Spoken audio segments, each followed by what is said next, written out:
En pleine Gâtine, Hervé Desnoux possède 23 hectares de vergers. Les récoltes n'ont pas commencé. Ce pomiculteur n'a pas d'inquiétude sur la qualité de ses fruits. Ces deux pommes font partie vraiment des beaux fruits. Bon là c'est gros parce qu'il y a très peu de pommes sur la branche. Et on s'aperçoit tout de suite dès qu'il y a un petit peu plus de pommes que c'est plus petit. Mais ça reste des fruits d'une qualité très belle, quoi. La cueillette 2022 commencera en août. Ce professionnel est inquiet.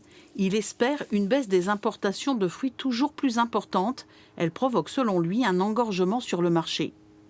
Je pense que on va encore parler de la guerre en Ukraine, mais je pense que ça en fait partie, où les Polonais qui conditionnaient énormément pour la Russie et tout ça, où je pense que les marchés se sont fermés et aujourd'hui on est envahi de pommes étrangères, voire des pommes des pays de l'Est sur le marché de Rungis. Une bonne odeur de pommes envahit cet atelier, mais il s'agit de la récolte 2021.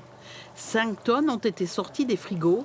Elles partiront bientôt pour le marché de Rungis, mais le stock n'est pas encore écoulé. Une inquiétude pour les pomiculteurs qui doivent aussi faire face aux charges qui explosent. Et si on doit supporter toutes ces hausses d'augmentation de coûts, on signe des dépôts de bilan, quoi, tout simplement, pour être clair.